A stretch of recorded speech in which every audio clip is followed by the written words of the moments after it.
Yes बच्चे, अब हम रिवीजन स्टार्ट कर रहे हैं अपनी। तो रिवीजन के अंतर्गत मैंने सबसे पहले आपको फाइनल अकाउंट की थ्योरी की वीडियो भेजी थी, जिसमें कि मैंने आपको ट्रेडिंग कैसे, क्या परफॉर्मा है, P&L अकाउंट को हम किस तरीके से बनाते हैं, आपकी बैलेंस शीट में क्या क्या आता है। ठीक है, तो मुझे आशा है कि वो वीडियो आपने देख भी ली होगी और आपने परफॉर्मे को क्लियर कर लिया होगा। तो आज उसी बेस पर हम अपना एक क्वेश्चन करेंगे अपने दिमाग में, अपने ट्रेडिंग P&L और बैलेंस शीट को ध्यान में रखते हुए। तो पहले बहुत थोड़ा इजी सा क्वेश्चन करा रही हूँ ताकि आपको बिल्कुल ये पता चल जाए कौन सी चीज़ कहाँ आती है। पहली चीज़ तो बच्चे, जो ये आपका क्वेश्चन है, इसमें आपको ये देखना है कि यहाँ पे आपको क्या क्या चीज़ें दी हुई हैं। ठीक है, आपको जैसे आप यहाँ पहला हेडिंग देख रहे हैं कैपिटल। ठीक है, तो आपको दिमाग में एकदम आ जाना चाहिए कैपिटल कहाँ दिखाते हैं हम, बैलेंस शीट में। तो जब भी मैं मानूंगी कि हाँ आपने वीडियो को, यदि एक बार में परफॉर्मा क्लियर नहीं हो तो 2 बार देखो आप, ताकि वो जो परफॉर्मा है आप याद करने की बजाय बच्चे उसको देखकर समझोगे तो आपको और जल्दी याद भी होगा। और बुक्स में से पढ़ोगे तो इतनी जल्दी नहीं हो पाए, क्योंकि आप एक ही चीज़ को आप 2-3 बार देखोगे तो आपको बिल्कुल क्लियर हो जाएगा परचेज कहाँ लिखना है, मुझे कैपिटल कहाँ लिखना है। क्योंकि जब आपके पास ये क्वेश्चन होगा तो आपको एकदम ये पता होना चाहिए कि मुझे कौन सी चीज़ कहाँ पर लिखनी है, तो आप तभी उसे और अच्छे से कर पाएंगे। तो जैसे कि अगला हेडिंग क्या है मेरा, रोकड़। मुझे कैश पता है कहाँ लिखना है, बैलेंस शीट में। ये क्रय है, सैलरी है, रेंट एंड के, ये तो हो गया हमारा मतलब तलपट के अंदर का। इसके बाद नीचे हमें दी होती हैं समायोजनाएं। समायोजनाएं क्या होती हैं बच्चे, की समायोजनाएं वो गतिविधि होती हैं जब जो आप फाइनल अकाउंट बना लेते हो उसके बाद भी आपके कुछ खर्चे रह जाते हैं लिखने से, या आपने किसी को एडवांस दे दिया, या आपका पिछला बकाया रह गया, तो उनको हम समायोजनाओं के अंतर्गत दिखाते हैं। तो हम ये जो एंट्री है आपकी, जो तलपट के अंदर मैं दिखा रही हूँ, इनका लेखा हम केवल एक बार करते हैं।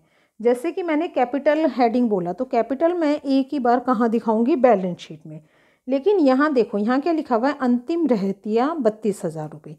तो जो ये समायोजनाओं में अमाउंट लिखा होता है, ये हमेशा 2 जगह लिखा जाता है।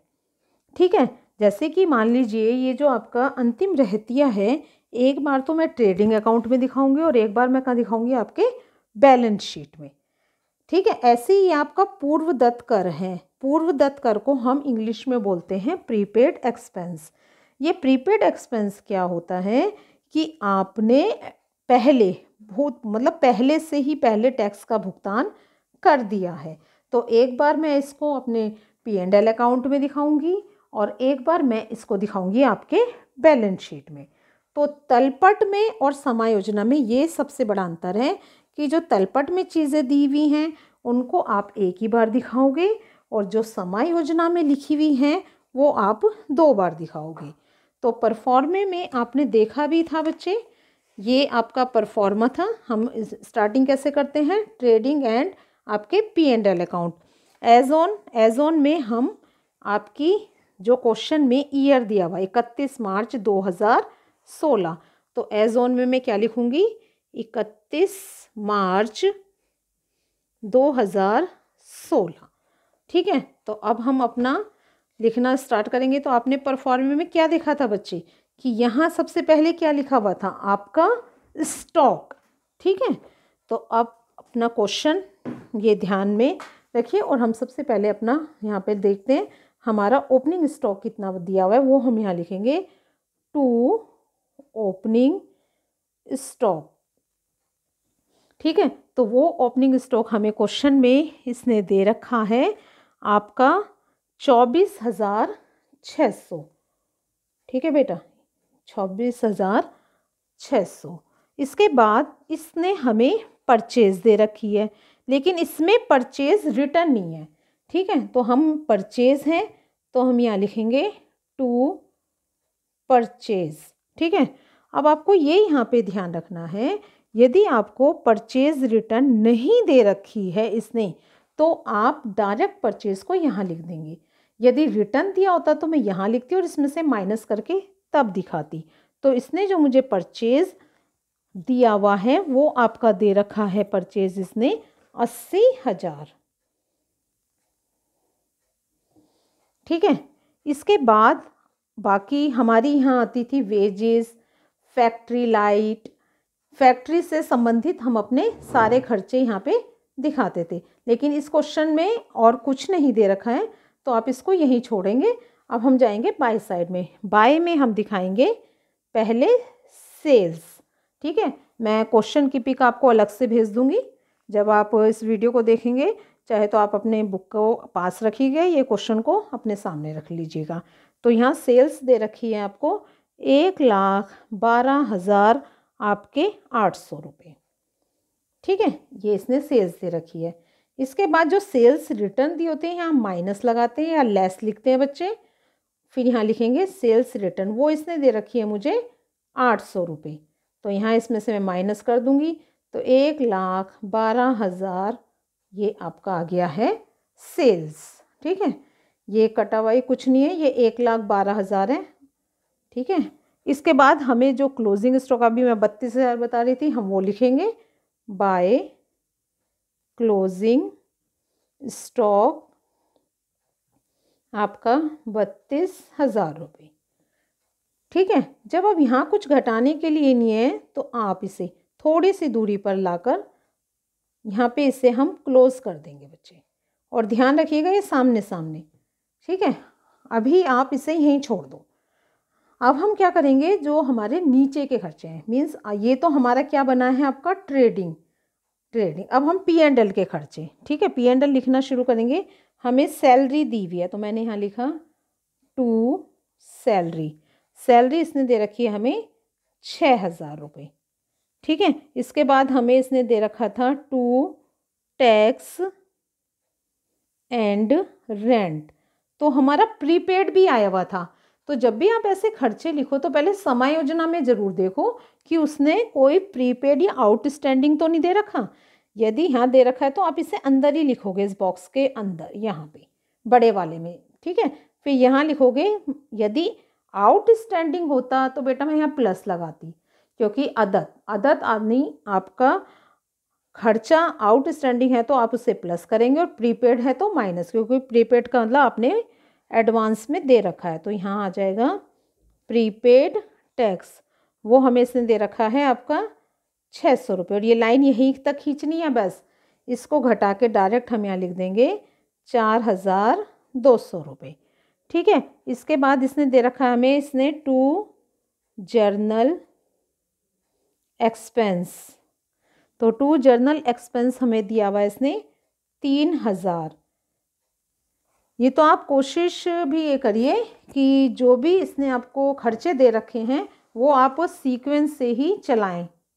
तो ठीक है, आप अपना क्वेश्चन सामने रखिए और स्टेप है, क्योंकि मैंने बता दिया जो तलपट की चीज़ है वो एक ही बार लिखी जानी है आपकी। ठीक है, तो जर्नल एक्सपेंस भी हो गया हमारा इसमें, और इसने हमें दे रखा है आपका बैड डेब्ट्स। अब मैं ये थोड़ा सा आपको बैड डेब्ट्स के बारे में बता दूं कि बैड डेब्ट्स का कैसे हम करते हैं। देखिए यहाँ दे रखा है इसने अशोध्य ऋण के लिए प्रावधान 400 रुपये से बढ़ जाएगा, है ना। तो हमें जो इसने अशोध्य ऋण दे रखा है वो हमें जो दे रखा है यहाँ पे 400 रुपये। लेकिन इसके अलावा जो हमें तलपट में दिया हुआ है, हम अपना क्वेश्चन देखेंगे तो यहाँ इसने तलपट में एक कॉलम है, यहाँ पे देखो ये है अशोध्य ऋण।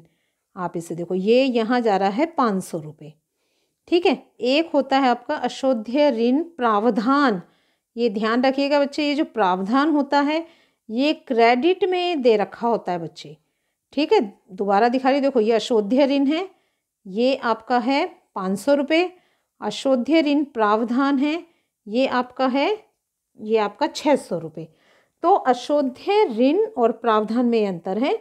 अशोध्य ऋण तो आपका दिखाया जाएगा प्रॉफिट एंड लॉस अकाउंट के डेबिट साइड में, और ये जो प्रावधान है इसे हम बाय साइड में बाय बैड डेब्ट्स प्रोविज़न के नाम से दिखाते हैं। ठीक है, और ये जो 400 रुपये नीचे दिए हुए हैं ये हम इस वाले बैड डेब्ट्स में प्लस करके दिखाएंगे। वो मैं लिखकर दिखाती हूँ आपको कि आप किस तरीके से इसको दिखाएंगे लिखा हुआ। ठीक है, तो वो दिखाने में हम यहाँ लिखेंगे टू बैड डेब्ट्स। तो जो हमें क्वेश्चन में दिया हुआ था टू बैड डेब्ट्स, वो दिया हुआ था यहाँ पर 500 रुपये। ठीक है, और यहाँ लिखेंगे प्लस न्यू, बढ़ाया जाएगा ना, न्यू बैड डेब्ट्स। ठीक है, वो हमें दिया हुआ है इसने 400 रुपये का। तो इन दोनों को हम प्लस करके यहाँ पर 900 रुपये इस तरीके से दिखाएंगे। ठीक है, इसका मतलब समझो, देखो ये पैसा तो आपका डूब चुका है, लेकिन आपको इस साल भी लग रहा है कि आपके 400 रुपये और डूब सकते हैं, तो इसलिए इसको हमने न्यू बैड डेब्ट्स के नाम से यहाँ पर दिखाया है।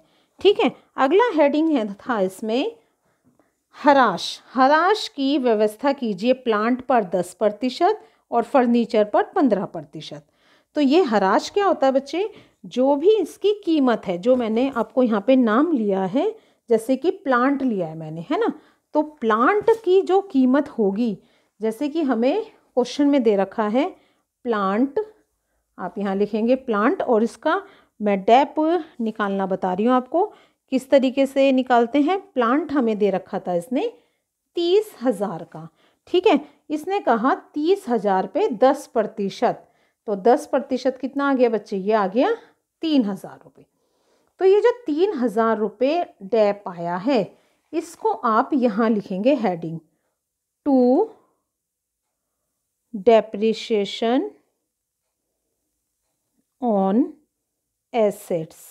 देखो एक एसेट्स होती तो मैं लिख देती सीधा एक का नाम, यदि दो है तो हम यहाँ लिखेंगे फर्स्ट सेकंड डालकर। ठीक है, जैसे कि हमने प्लांट पे निकाला तो आप यहाँ लिखोगे प्लांट 3,000 रुपये, और दूसरा इसने हमें दिया हुआ है आपके फर्नीचर पर, तो हम क्या करेंगे, फर्नीचर की कीमत यहाँ लिखेंगे। ये हमें दिया रखा है फर्नीचर पर, फर्नीचर है मेरा 6,000 का, और इस पे इसने कहा है 15%। ठीक है, तो 2 जीरो से 2 जीरो गई, 1 जीरो आ गया, 15 छिके 90, तो 900 रुपये का मेरा हो गया आपका फर्नीचर पर। यहाँ लिखोगे आप फर्नीचर आपका 900 रुपये, और दोनों का योग आ जाएगा 3,900 रुपये। तो ये समायोजनाओं की थोड़ा आप प्रैक्टिस करेंगे बच्चे तो और ज़्यादा समझ में आएगा। तो ये हमारा यहाँ तक हेडिंग आ गए हैं। चलिए अब हम थोड़े 1-2 लाइन छोड़ के यहाँ लिखेंगे। पहले हमें कमीशन दे रखा है, जो चीज़ें हमें बाय में दे रखी है, जो तलपट के क्रेडिट में दे रखी है, उसको आप यहाँ पे भी क्रेडिट में दिखाओगे। जैसे कि इसने कमीशन दिया हुआ है हमें, कमीशन इसने दिया हुआ है हमें आपके 880 रुपये का। ठीक है, 880 रुपये में यहाँ लिखूँगी, और मैंने एक प्रोविज़न बताया था बैड डेब्ट्स, उसे भी यहाँ पर हेडिंग डालोगे बाय बैड डेब्ट्स प्रोविज़न। ठीक है, देखो ये जो प्रोविज़न होता है, देखो यहाँ एक 2 शब्द और आपको क्लियर कर दूं। देखो जो बैड डेब्ट्स होता है, देखो बैड डेब्ट्स,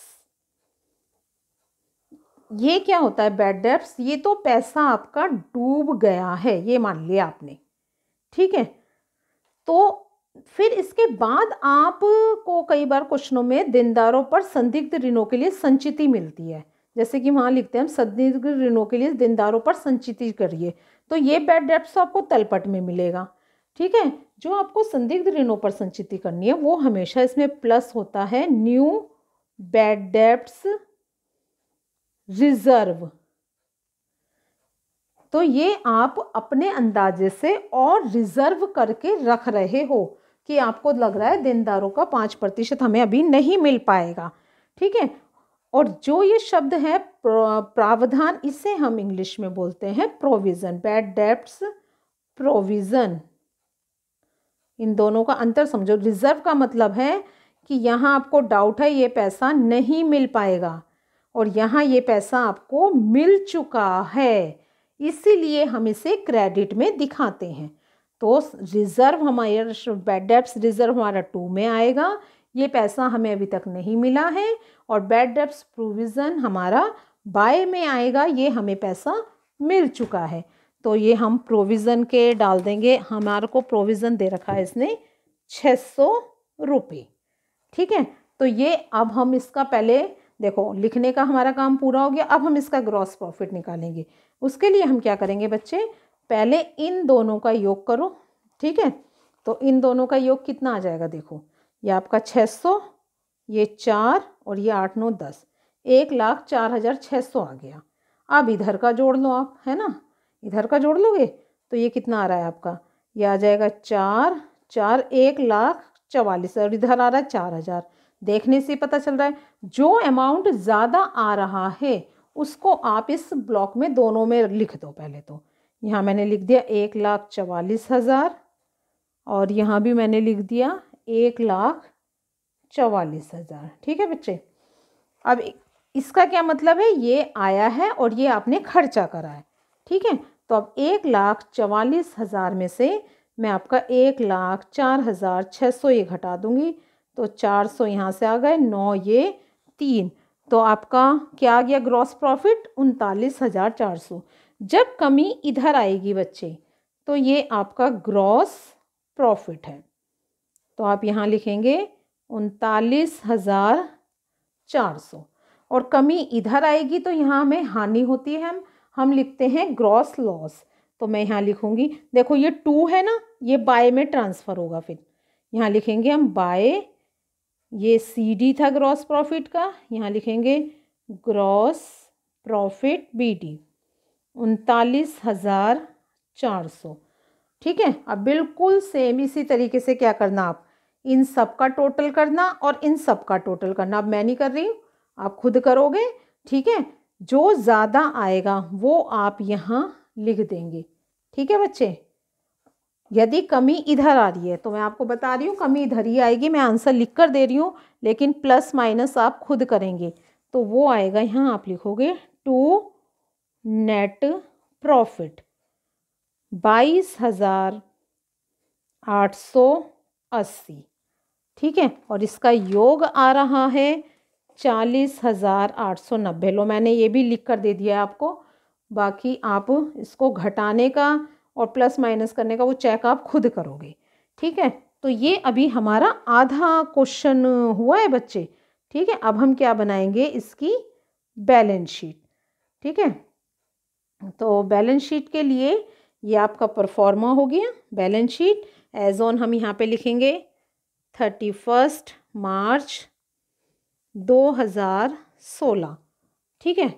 इसको हम जरा, जैसे कि आपको यहाँ क्वेश्चन में पता था ओपनिंग स्टॉक सेल्स आता है, ऐसे ही हमारा जो बैलेंस शीट का क्रम है, कोशिश करोगे आप यहाँ पे कैश लिखोगे बेटा पहले, ठीक है। इससे कैश इन हैंड या आप कैश जो भी आपको दे रखा है वो आप कैश के रूप में ही इसको शुरू करोगे, ठीक है।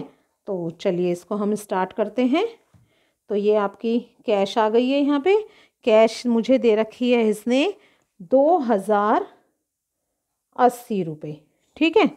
इसके बाद हमें इसने देनदार दे रखे थे, देनदार हम लिखेंगे, देनदार थे हमारे 30,000 रुपये के, ठीक है। जो हमारे बैड डेब्ट्स थे बच्चे वो इसमें से हम माइनस कर देंगे, तो यहाँ लिखेंगे माइनस बैड डेब्ट्स, वो हमें इसने दे रखा था 400 रुपये का, तो 400 इसमें से माइनस हो जाएंगे, तो ये आ जाएगा 29,600, ठीक है। इसके बाद हम इसमें अब हम लिखेंगे अपना, हमें फर्नीचर था, फर्नीचर लिखेंगे, फर्नीचर था मेरे पास 6,000 का। जो चीज़ें आपने यहाँ पे खर्चे में दिखाई थी वही यहाँ पे आप इसमें से माइनस कर देंगे, ठीक है। तो यहाँ पे लिखेंगे माइनस डेप्रिसिएशन, जो आपने डेप्रिसिएशन लगाया था 900 रुपये का, तो ये आ जाएगा 5,000 आपके 100 रुपये। इसके बाद प्लांट है, प्लांट है मेरे पास 30,000 का, तो प्लांट को 30,000 में से माइनस करेंगे आपका डेप्रिसिएशन, डेप्रिसिएशन था मेरा आपका प्लांट का 3,000 रुपये का, तो 30 में से 3 गए, बचे 27,000, ठीक है। तो जो भी खर्चे आपने देखे यहाँ पे लिखे आपने वो यहाँ माइनस कर रहे हो आप, ठीक है। इसके बाद हम लिखेंगे आपका क्लोजिंग स्टॉक। आपको मैंने स्टार्टिंग में बताया था क्लोजिंग स्टॉक 2000 लिखा जाता है 2 जगह, तो यहाँ आ जाएगा 32,000। एक होता है आउटस्टैंडिंग, वो हम लाइबिलिटी में दिखाते हैं। एक होता है प्रीपेड, वो हम एसेट्स में दिखाते हैं। ठीक है, ये और इसमें याद रखना है यहाँ पे टू और बाय कुछ नहीं लगाना, यहाँ आपको सीधा अमाउंट लिखना है। ठीक है, इसके बाद यहाँ हम लिखेंगे सबसे पहले अपने क्रेडिटर्स। क्रेडिटर्स इसने दे रखा है 20,000। यहाँ 2-3 चीज़ें ही आती हैं, ज़्यादा नहीं आता। फिर हम लिखेंगे कैपिटल। कैपिटल है मेरी 53,000, ये कुछ नहीं है बच्चे, 53,500। और जो नेट प्रॉफिट आया वो मैं इसमें जोड़ दूंगी, प्लस नेट प्रॉफिट वो है मेरा 22,880। तो ये दोनों जोड़ने के बाद आ गया मेरा 76,380। अब आपको क्या करना है बच्चे, इन दोनों साइड का टोटल करना है और दोनों साइड का टोटल बराबर आना चाहिए। यदि दोनों साइड का टोटल मैच हो गया है, बराबर आ गया है, तो सोचिए आपका क्वेश्चन बिल्कुल ठीक हुआ है। यदि दोनों साइड के टोटल में आप टोटल खुद करेंगे बच्चे, ठीक है, क्योंकि प्लस माइनस ये कैलकुलेशन तो आपको करनी है खुद ही, जितनी प्रैक्टिस करोगे। तो ये योग आ रहा है आपका 96,380। आप करके इसे चेक करेंगे, 96,380। ठीक है, तो रिवीजन में मैंने आज एक ये फाइनल अकाउंट का क्वेश्चन कराया है आपको, तो मैं इस क्वेश्चन की पिक भी आपको भेज दूंगी। आप अपना क्वेश्चन सामने रखकर इस क्वेश्चन की वीडियो को पहले अच्छे से देखेंगे, समझेंगे कि कहाँ कौन सी अमाउंट कहाँ लिखनी है, और उसके बाद फिर आप अपने आप इस क्वेश्चन को करके देखेंगे। तो ठीक है बच्चे, आज के लिए क्वेश्चन कंप्लीट है। कल नए क्वेश्चन को एक इससे थोड़ा लेवल हाई रखेंगे। कल एक क्वेश्चन का, कल एक क्वेश्चन और कराती हूँ फिर आपको।